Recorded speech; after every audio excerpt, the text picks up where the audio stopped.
In this video, we'll start transitive and intransitive verbs. So, transitive और intransitive verb क्या होता है?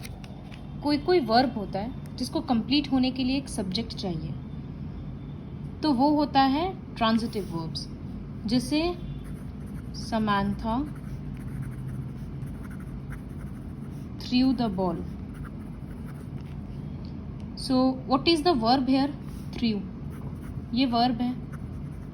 क्या फेंकी? बॉल. तो ये ऑब्जेक्ट है. सो ये जो वर्ब है थ्रू, ये ट्रांजिटिव है क्योंकि इसके लिए एक ऑब्जेक्ट भी है. फिर माई मदर लाव्ड. यहां पर वर्ब क्या है? लाव्ड. लेकिन इसके लिए कोई पीछे में ऑब्जेक्ट नहीं है, तो इस वजह से ये इंट्रांजिटिव वर्ब है. सो जिस वर्ब को कंप्लीट होने के लिए एक ऑब्जेक्ट का जरूरत पड़ता है, that verb is called transitive. And the verb which does not require any object to complete its meaning is called intransitive verb. कभी कभी हम लोग सेम वर्ब को दोनों तरह से लिख सकते हैं, ट्रांजिटिव भी और इंट्रांजिटिव भी. जैसे ओपन.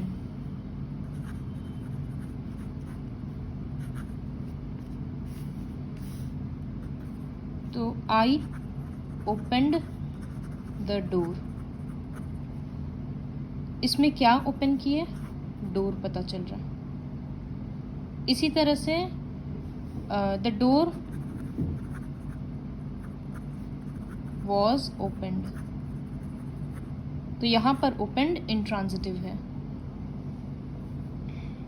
नेक्स्ट टॉपिक है डायरेक्ट और इनडायरेक्ट ऑब्जेक्ट्स. जिस तरह से हम लोग देखे थे कि एक ऑब्जेक्ट आ रहा है तो इसको ऑब्जेक्ट बोलते हैं और ये सब्जेक्ट है. So object plus verb, subject plus verb plus object. Now objects are of two type, direct and indirect.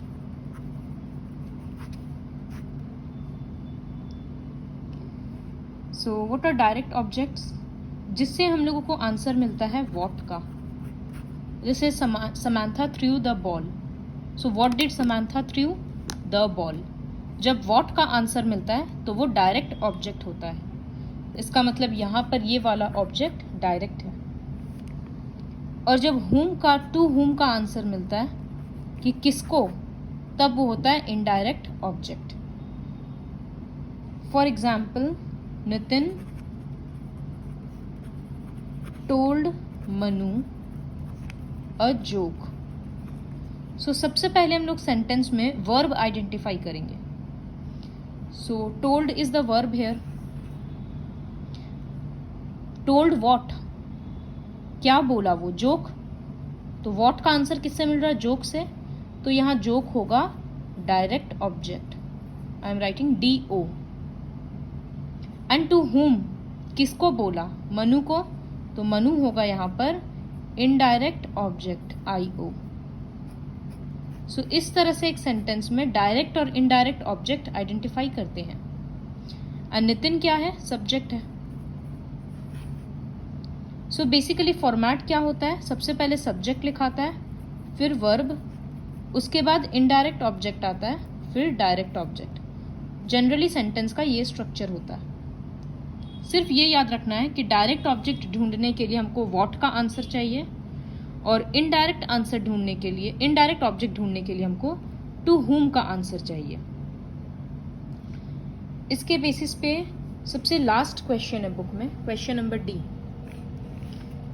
सो एक दो क्वेश्चन इसका देखते हैं. The president awarded Amitabh Bachchan the Padma Vibhushan. तो इसमें डायरेक्ट ऑब्जेक्ट को सर्कल करना है, इनडायरेक्ट ऑब्जेक्ट को अंडरलाइन करना है. So I am writing the question as it is. The president awarded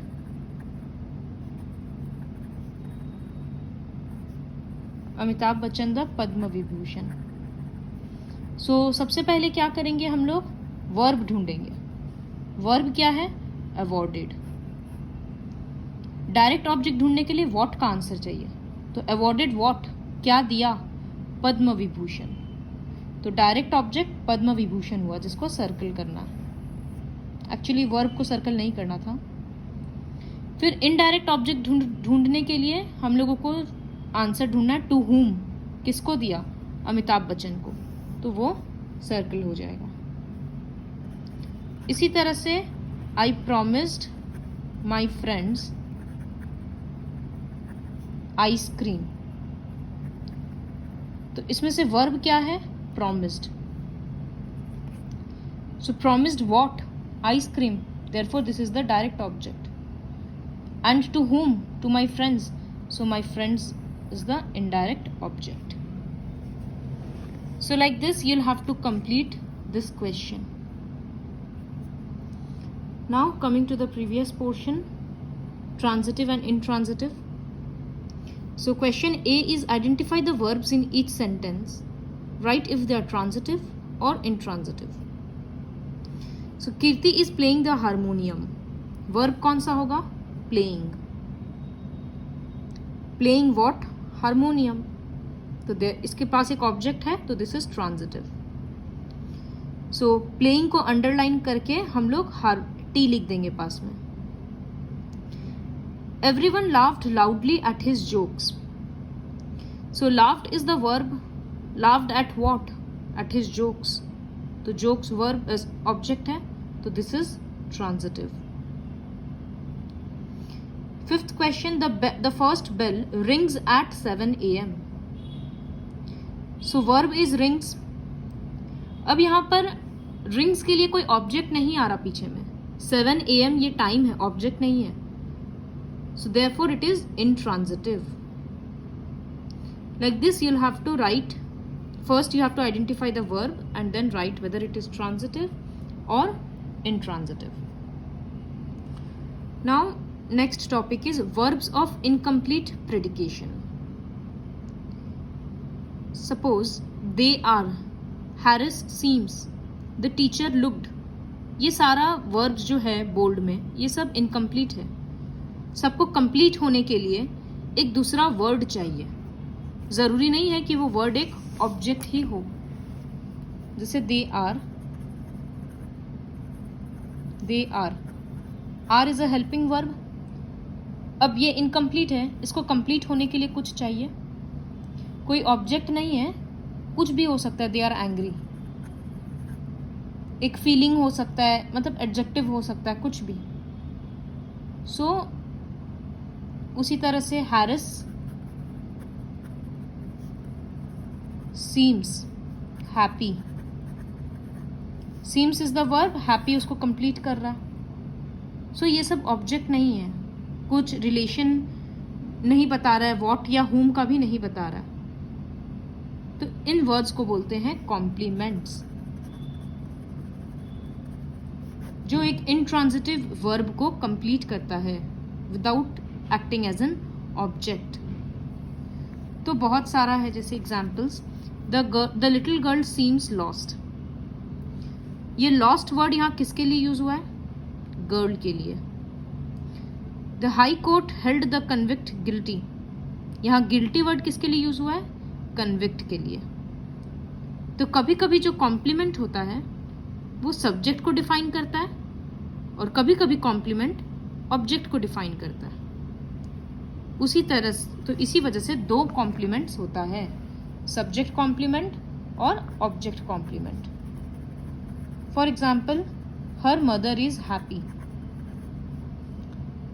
is helping verb है, तो यहां पर कॉम्प्लीमेंट क्या होगा, हैप्पी। अब ये हैप्पी किसके लिए यूज हुआ है, हर मदर के लिए, जो कि सेंटेंस का सब्जेक्ट भी है। तो ये एग्जाम्पल है सब्जेक्ट कॉम्प्लीमेंट का। इसी तरह से दे नेम्ड द बेबी सारा। यहां पर जो सारा वर्ड है, this is a compliment, but ये किसके लिए यूज हुआ है, बेबी के लिए, और baby is the object of the sentence, तो ये हो जा रहा है ऑब्जेक्ट कॉम्प्लीमेंट। तो जब कॉम्प्लीमेंट सब्जेक्ट के लिए होगा, सब्जेक्ट कॉम्प्लीमेंट, जब वो ऑब्जेक्ट को डिफाइन करेगा तो ऑब्जेक्ट कॉम्प्लीमेंट। एक सेंटेंस को लिख कर अगर हम लोग उसमें से अंडरलाइन करके समझेंगे तो बहुत easily will be able to identify everything.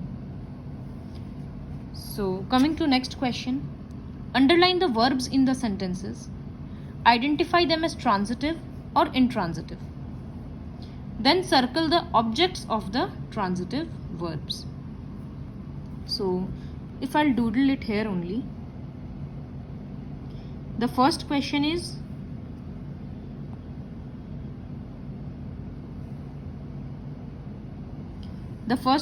the security guard opened the door. So what is the verb here? Opened. तो वो सर्कल हो गया, सॉरी उसको अंडरलाइन करना था, so we have underline that. अब opened what? Door, therefore it is transitive, so I am writing T. And circle the object, object क्या था इसमें? द डोर, तो उसको सर्कल कर दिए। इसी तरह से my mother has prepared pasta today, so prepared is the verb, so I am underlining it. Prepared what? Pasta, तो transitive है और pasta is the object. We had never driven that far. Now driven is the verb, लेकिन driven what? क्या drive किए उसका तो पता नहीं चल रहा, बस बोला उतना दूर नहीं गए कभी। तो since we are not getting the answer for what, therefore this is intransitive, तो ये आई लिखेंगे। This year we will paint our house mauve, mauve colour से पेंट करेंगे। So what is the verb here? Paint, and object is our house, therefore this is transitive. So like this you will complete question B. Now coming to question C, circle the verbs in these sentences, pick out the complements, identify them as subject complement or object complement. The quiz master was funny, so the quiz master तो subject हो गया, तो verb क्या होगा? was। तो complement क्या है? funny। funny किसके लिए यूज हुआ है? quiz master के लिए, जो सब्जेक्ट है, तो ये हो जाएगा subject complement. People should be kind towards animals, they named their son Steve, we left the parcel untouched, so left is the verb here, left. अब इसमें कॉम्प्लीमेंट है अनटच्ड, सो क्या चीज अनटच्ड छोड़े? पार्सल, तो ये अनटच्ड किसके लिए यूज हुआ? पार्सल के लिए, जो ऑब्जेक्ट है, तो this is object complement. Rakesh's success in the final examination earned him a prize, तो यहां पर अर्नड वर्ब है, earned him what? A prize. So now you complete these type of questions.